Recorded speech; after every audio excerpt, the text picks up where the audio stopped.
Percentage అనేది లెక్క. మామూలుగా ఒక 20% వెళ్ళిపోయారు అనుకోండి, అప్పుడు ఆ పార్టీకి పెద్ద దెబ్బ. ఇక్కడ వెళ్తున్నటువంటి వాళ్ళు 2 to 3% కూడా లేరు. ఇప్పుడు 60 మంది ఇప్పటికే 62 వెళ్ళిన వాళ్ళు మొత్తం కలిపితే 6 7 ఉన్నట్టున్నారు. అప్పుడు ఏ లెక్క వస్తుంది? కనీసం 10% కూడా రావట్లేదు. 10% దగ్గర అంతే కదా. మిగతా వాళ్ళు ఎవరు కూడా కదలట్లేదు. ఫస్ట్ బేసిక్ లెక్క ఏంటంటే ఇట్లాంటి చోట్లన తిరుగుబాటు ఖచ్చితంగా ఉంటుంది. అసంతృప్తి ఇప్పుడు తెలుగుదేశం పార్టీలో సీట్లు ఆశిస్తాను 2-3 కొట్టుకోవట్లేదు ప్రతి నియోజకవర్గం. జనసేనకి ఇస్తామన్న చోట తెలుగుదేశం వాళ్ళు తెలుగుదేశానికి ఇస్తామని ఇప్పటికే జరుగుతున్నాయి కదా. ఇప్పుడు మొన్న రెండే అనౌన్స్ చేస్తే బాబు ఎంత రచ్చ నడిచింది.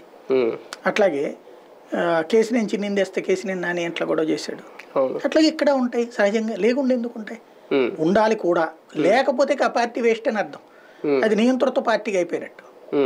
ప్రస్తుతానికి ఇది ఇంకా పరిణామక్రమంలో, అంటే మన ఆంధ్ర రాజకీయాలు తమిళనాడు తరహాకి మారుతున్నాం మనం. మామూలుగా మనకి ఆంధ్రాలో జరుగుతున్నది ఏంటంటే 10 ఏళ్లకు ఒకసారి ప్రభుత్వం మారుతుంది. మీరు చూస్తే రాజశేఖర రెడ్డి